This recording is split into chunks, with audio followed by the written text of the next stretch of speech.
So today, I will explain to you what quantization is and what the best values are that offer the most advantages.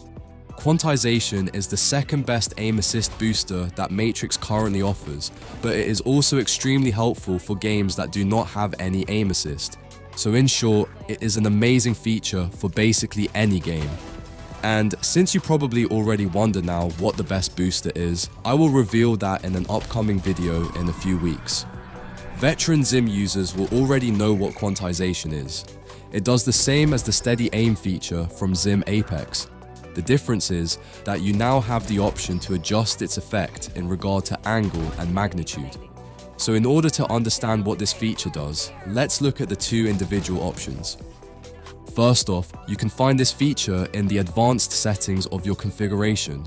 You can define an angle and a magnitude. Both do different things, so let's cover angle first. Angle is an angle snapping algorithm. The higher the value, the more your aiming will be forced into specific angles. Let's look at the example above. On the left side, you can see 3 aiming scenarios. In the first one, the crosshair is moved from the left side to the bottom right. In the second one, it goes from the left to the right. And in the third one, the crosshair is moved from the left to the top right. If you move your mouse like that on the mousepad, and angle is not used, then this is how your crosshair will move in the game. But when you use angle, then some of these aim directions are no longer achievable. Instead, your crosshair will be forced into a specific angle. As a result, scenario 1 and 3 may still be possible, but 2 is no longer an option. That means when moving the mouse to the right, your crosshair would move down. Since this isn't a great example, let me show you a different one.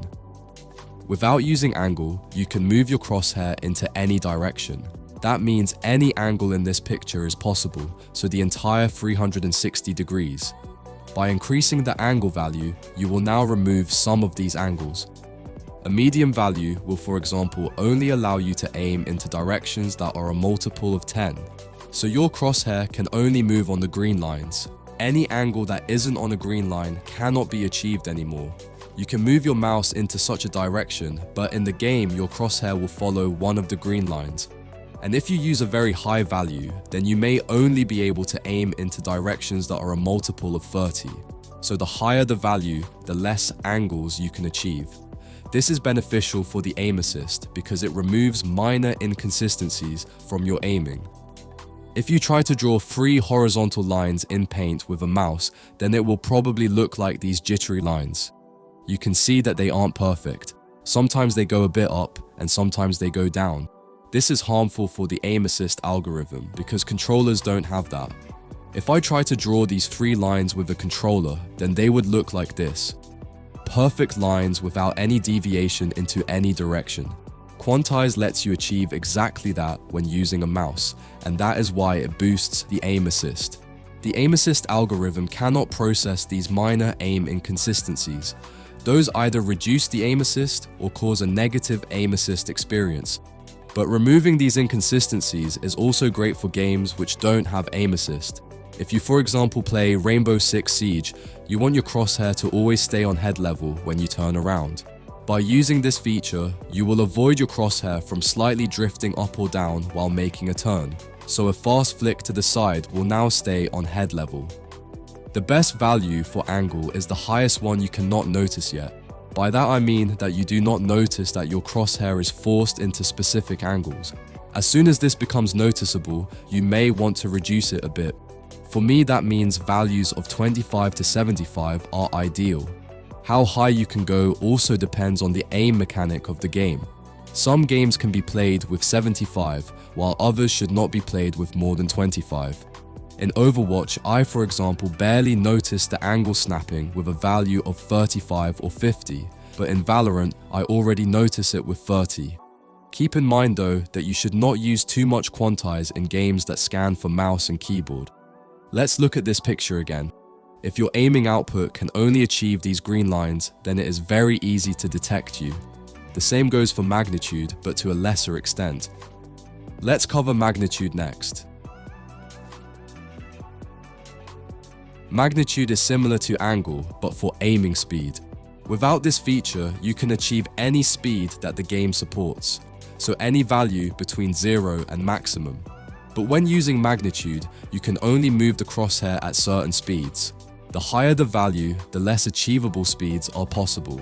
Whenever you move your mouse at a speed that isn't achievable, the crosshair will move with the next closest possible speed. So the same concept as for angle, but for velocities. Let's take this crosshair here for example. It moves at a changing speed to the right. This equals how you would move your mouse on the mousepad when making a turn. No gamer can move the mouse at a constant speed to the side. Instead, the movement will consist out of several acceleration and deacceleration processes. In the beginning, you may accelerate, and in the end, you deaccelerate. Or as in this example, the speed constantly changes. But when using a high magnitude value, all those velocity inconsistencies will be forced into very few achievable velocities.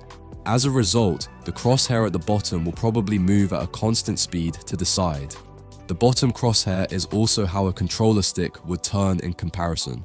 You deflect the stick to a specific position, and the controller then sends that direction and speed at a constant pace to the console. Aiming with a stick therefore contains far less velocity inconsistencies. Magnitude replicates exactly that. You remove fluctuation in your crosshair speed to make your aiming more consistent. This is why magnitude increases the aim assist. Your output will look far more like the one of a controller, which helps the algorithm of the aim assist to stay active. Anything that makes your output appear closer to an actual controller will increase the aim assist. That is also why magnitude can be helpful in games that scan for mouse and keyboard. It will not help a lot, but it can allow you to slightly lower your SAB values. The best magnitude values are, in my opinion, lower ones. Magnitude has a much stronger influence on your aiming as angle. As a result, be conservative when using this. It can quickly become unplayable and will feel like you are drunk. My ideal value for most games is around 15 to 35. Anything higher and I struggle to make precise micro movements. So quantization is in general a great feature and will improve almost every game as long as you don't go too crazy with it. In my next videos, I will cover the best aim assist booster and what the best orbital aim assist is.